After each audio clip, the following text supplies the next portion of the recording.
Gaura Bhakta Vrinda. Hare Krishna, Krishna Krishna, Hare Hare, Hare Rama, Rama Rama, Hare Hare. Okay, so any Mataji or Prabhuji would like to recite? Hare Krishna, Prabhuji. Yes, Mataji, please go ahead. Hare Krishna. Yogi namapi sarvesham mat gatena antaratmana Shraddhavan bhajante yomam same yukta tamo mataha. Translation by A.C. Bhaktivedanta, Swami Prabhupada, Prabhupada ki jai. And of all yogis, the one with great faith, who always abides in me, thinks of me within himself, and renders transcendental loving service to me, is the most intimately united with me in yoga and is the highest of all. That is my opinion. Hare Krishna. Hare Krishna. Prabhuji, let that slide be there for a few minutes, 2 minutes. So, Prabhuji, Mataji, this verse is a very famous verse, and I think every one of us remember this. But the significance of this verse, if you see the verse very carefully, and I have just a small question from everyone. You see at the end of the verse, Krishna says, Samay yuktatmo mataha. That means, this is my opinion. Whatever he has told on the top, leave about that. But he says, this is my opinion. So does anybody remember Krishna saying the same thing in some other verse? Somewhere he has said... Chapter 9, Prabhuji, text 30. Manmana bhava madbhakto. Sarva dharma parityagya. No.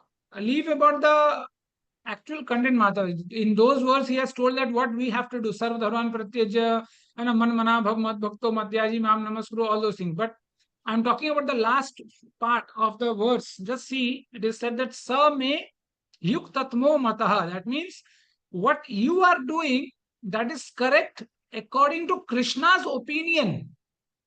Right? Krishna is telling, this is my opinion, that this you should do. Okay, no worries. It will take time, okay?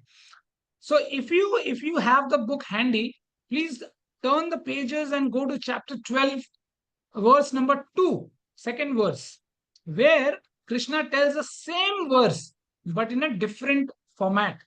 Here Krishna says, Sa me yuktatmo mataha. But there Krishna says, Te me yuktatma. Te me yuktatma mataha. Right? So what is the difference between this phrase and that phrase? Both of the phrases are same, but this in 647, the same thing has been told in a singular format, singular way, and in 12.2, it has been told in a plural format. That's why you see that is yuktatma mataha. So what is the correlation between two verses? That Krishna is telling in verse 2, if you see, Krishna is talking about worshipping the form. Krishna is worshipping Krishna in a form and not in a formless form. Okay. So there also Krishna is telling, whatever you do, come to me. Here also Krishna is saying, whatever you do at the end, if you don't come to me, it's just waste of time. Shram eva hi kevalam.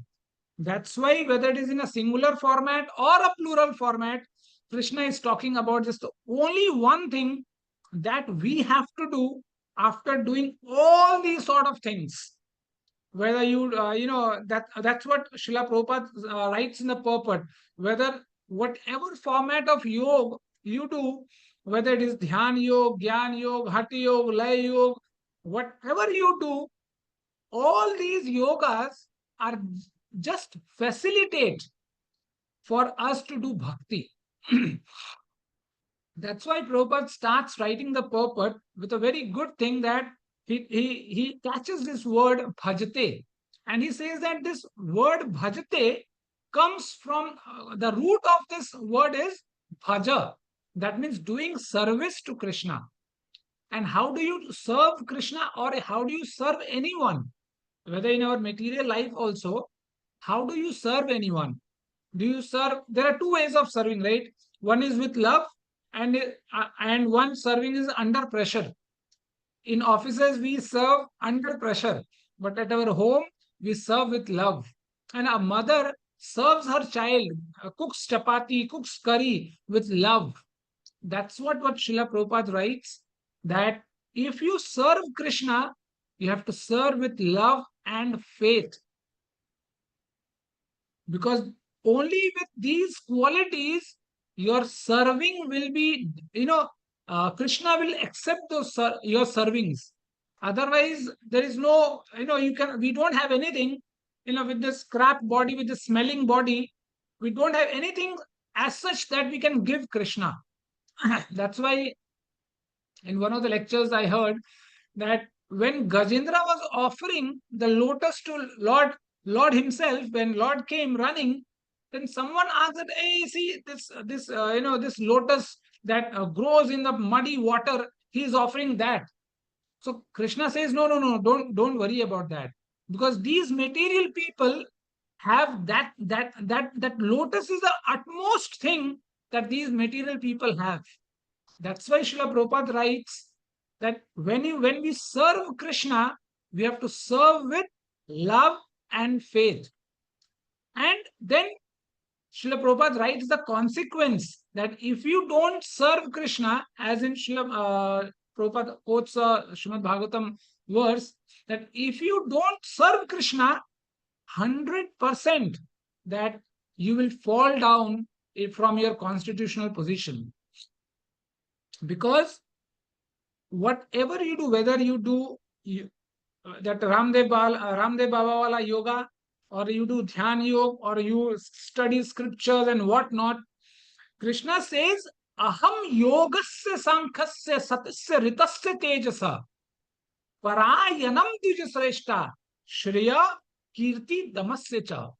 That whatever penances, austerities you perform, whether you are doing Nirjala Ekadashi, whether you are performing, chanting 64 rounds, whether you are, spending sleepless nights on Ekadashis, whatever you do, at the end, if your intention is not coming to me, then all of this is just a waste.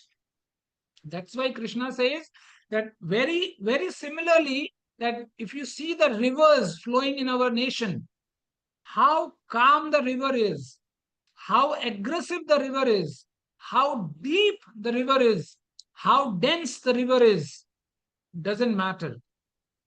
Once the ultimate destiny of every river are the oceans, that you have to reach there. Whatever it is in the middle, that doesn't matter much. Likewise, Krishna is saying that whether you are expert in yoga system, whether you are super in analytical philosophy, like for example, we have so many things like Dvaitvad, Advaitvad, Visishtavad, Visishta Dvaitvad, Visishta Advaitvad. There are so many things, right? But even though you are, if for example, let us assume that you are expert in analytical philosophy, you are expert in the virtuous actions that you are doing in your life, or whether you are standing with religious principles. That's why in Canto 2, second canto, it is said, Etavan Sankhya Yoga Bhyam Swadharma Parinishtaya. Swadharma. If you are 100% efficient in performing your duties, you are an expert wife, you are expert husband, you are expert son, daughter, whatnot. But Janma Labha Param Punsam Ante Narayana Smriti. But the best, the topmost benefit of taking a human birth is Ante Narayana Smriti. And if you don't have this Ante Narayana Smriti, all religious principles, philosophy, yoga, and whatnot, everything is just goes to vain. That's why Krishna tells that what will happen if you follow these steps, because many people are, very much interested in controlling their breath, performing various activities. So Krishna is saying, if you perform yoga, if you perform austerity, if you perform various sort of penances, what you will get? You might get higher planets. You might get, Mahalok, Janalok, Tapalok, Brahmalok you get. But as we have studied, Abrahma Bhuvanaloka, Pundra Avartino Arjuna. That's why Krishna says, Yogasya tapasa cha evaha, nyasasya gatyo amalaha, jana, maha, jana, tapa, satyam. But at the end, he says, by performing austerities, penances, you might get the higher planets.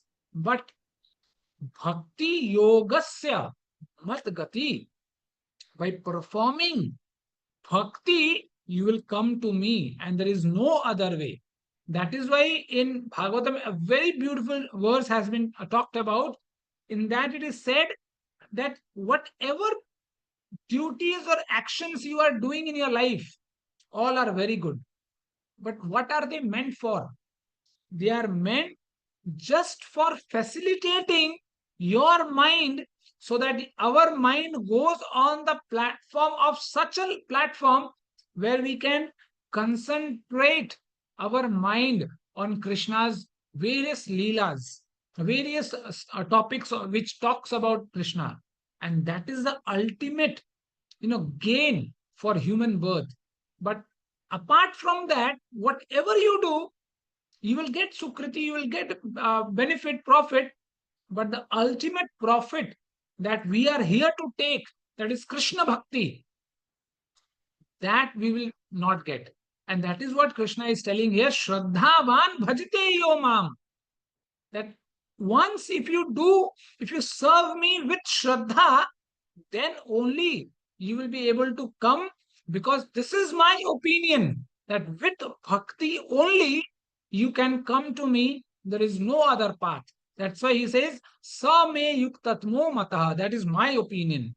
That's why in Bhagavatam, a very beautiful verse is said, which says, Dhanam swadharamo niyamo yamascha shrutam cha karmani cha sadavratani sarve mano nigraha lakshanta parohi yogo manasa samadhi.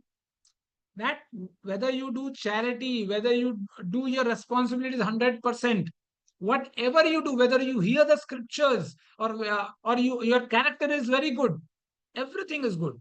But all of these 8 things, what it is meant for? Sarve mano nigraha lakshanta.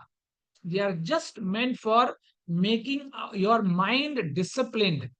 These are just meant for our mind to bring on track. And once it is on track, parohi yogo, the Param yoga system is manasa samadhi. That once your mind is completely absorbed in Krishna consciousness, that is all that matters. And apart from that, whatever we do, whatever we think, that all just goes into vain one after a certain interval of time. That's why Krishna is telling that my opinion is the best of the yoga system is bhakti. That without serving me, without devotional, that strict, concentrated devotional life, we will not be able to reach Krishna. But if, leaving everything behind, just by believing that Krishna is the only, not also, only shelter for me, then only we can reach Krishna. And apart from that, there is no option, there is no track, there is no way, there is no highway, or there is no small gully or something. There is nothing. Only the formula is pure devotional service, which will lead us to Krishna Bhakti.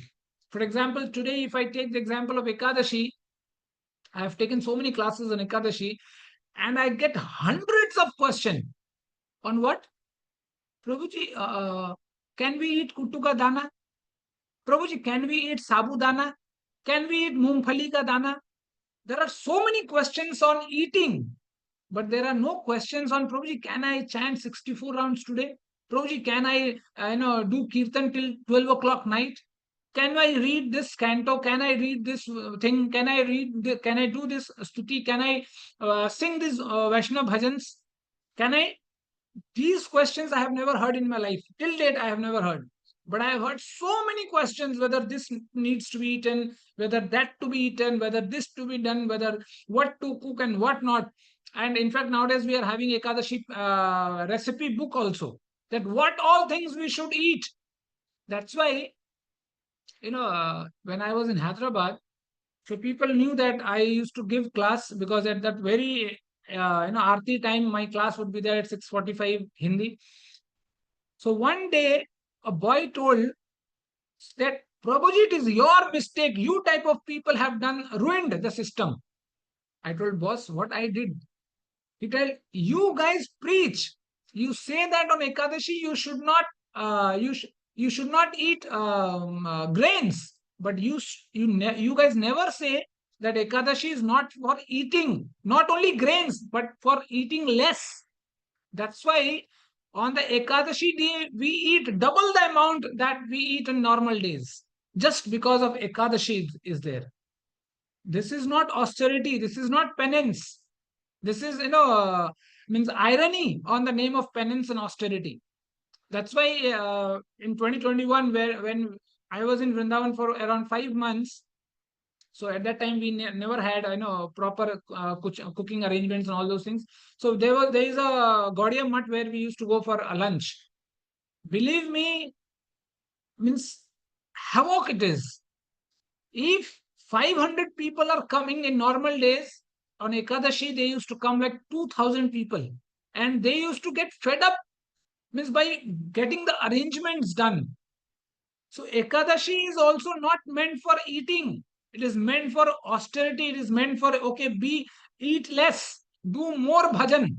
That's why we say Ekadashi is not meant for bhojan. It is meant for bhajan. But we have migrated ourselves, moved our track, that no, Ekadashi is for special bhojan and not for special bhajan. That's why when I was in Bangalore, so there was a period when 2-3 Ekadashis were continuously on Sundays only. So every time I was in kitchen, so we have sweet potatoes, and there is no way of cleaning sweet potatoes apart from manual. You have to catch every sweet potato manually and cleanse it, because there is mud and all those things. So I used to get frustrated that, because it used to take a lot of time. So one day I told Rasanna Prabhu that, Prabhuji, this should stop. Why? What happened? In the morning, you should just give 2 bananas and 2 sweet potatoes for everyone. And from morning, say 7 o'clock till afternoon 2 o'clock, only kirtan, nothing else. 9 o'clock, 2 bananas, 2 sweet potatoes. And in the afternoon, make it 3, no issues. 3 sweet potatoes, 3 bananas, 1 glass of milk. Give it, no issues. Then Rasanna Prabhu told a very beautiful thing. He said, in their entire life, I have made habituated to eat so many things to all these people. Do you think anyone will, accept this? I told, this is also a point. No one will accept. All will go. From next time, no one will come to temple on Ekadashi days. So that's why penances are required. But on the name of penance, we have started, insulting penances and austerity. That's why Krishna is saying, do bhakti, do devotional service with love and faith, not with that, whatever I can do. Because I heard someone saying, he was given in charge of Mangalarti, that you have to open the center for Mangalarti. So that person said, I am a Grihastha. If I am late, that is fine, because in Grihastha it happens. I have wife, I have my children. Then why did you take the charge of opening the gate for Mangalarti? So this is how we give excuse. And believe me, wearing dhoti kurta, wearing that gopi dress will not attract Krishna. That's why Krishna is saying, with love and faith. Where is the love? If your wife is coming at 3 o'clock from airport, you will get up at 2 o'clock, because my wife is coming. Everything should be arranged. I must be ready at the main gate to open the door. This is love. But this is material love, fleshy love this is. But when it comes to Krishna, all our love and philosophy on a transcendental, ecstatic, all goes away. And at that time, we become practical. That's why Krishna is saying with love. Because that's why Goswamiji writes, Manav ek bhakti karanata. There is no other relation that you can create with Krishna. The only relation is bhakti, devotional service that we can give. And that is what Prabhupada served us like anything. Prabhupada gave us on our plates, even though we are not eligible. We don't deserve. Even then, Prabhupada gave. Bhai, do it in whatever way you want, but do it. But then also we are failing. That's why this verse is very important, where Krishna himself is giving his opinion, right? That if you do perform your devotional service very strictly, very lovingly, then there is no doubt that you will come to me. And this is what we have to accept in our life, and we have to carry it forward for the entire life till the last breath of our life. Then only we'll achieve the goal. Otherwise, we should always remember, if Krishna has talked about this, that if we perform bhakti, you will come to me, then Krishna has also talked about something else. What? Manushyanam sahastreshu kaschidati siddhiye yattamapi siddhanam kaschin mam veti tattvataha. Out of thousands and crores of people, someone rare, if you see the words there, the word is used rare. Rare someone can come to me. Then we should put ourselves in that platform and think, am I eligible to become that rare? Yes, no, remains a question for oneself. Okay, so with this, I conclude. Hare Krishna.